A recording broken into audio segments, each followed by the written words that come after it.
If someone had told me 2 years ago that I would be making an income from trading that would actually matter, I feel like I wouldn't have believed them.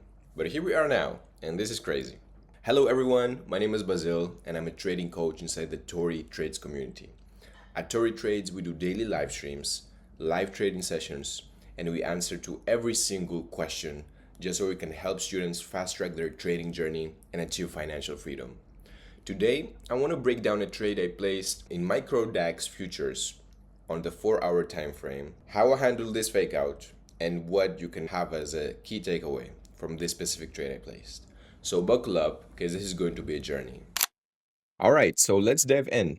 Before we continue with the charts, make sure to put this video in full screen so you can see everything completely fine.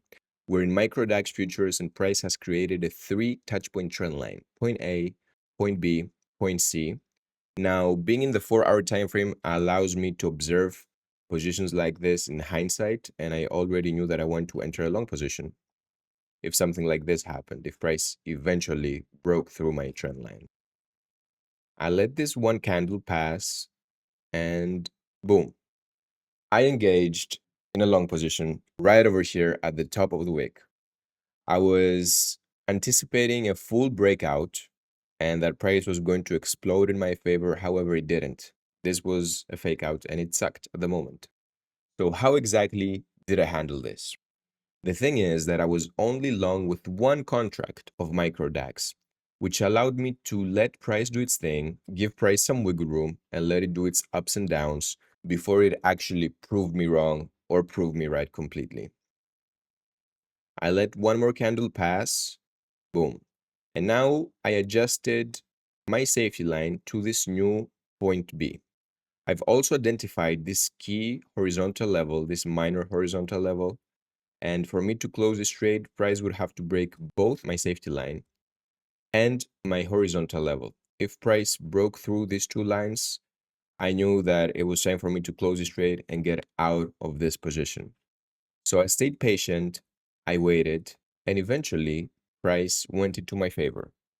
It broke not only the downward trend line that has now 4 touch points, but it also broke my resistance. So I immediately felt really comfortable in this trade. This was double confirmation, and I stayed in this trade for a couple more hours. Now we're in the 4 hour time frame, and every single candle is 4 hours, so that's a lot of time.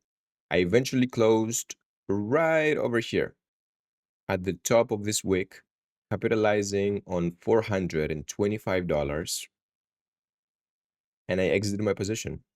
Now, I didn't wait in this specific scenario, I didn't wait for price to hit my safety line just because it went so aggressively in my favor. I wanted to capitalize on these moves. But yes, normally I stay in my trades for days.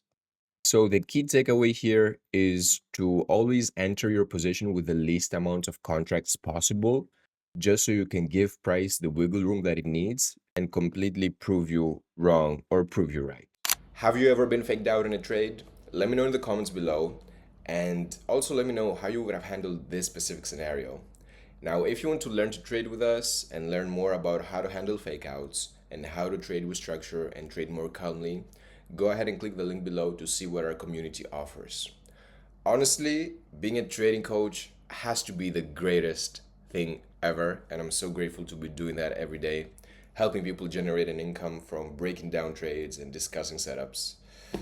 So, yeah, thank you so much for watching, and I'll see you on the next one. Bye bye.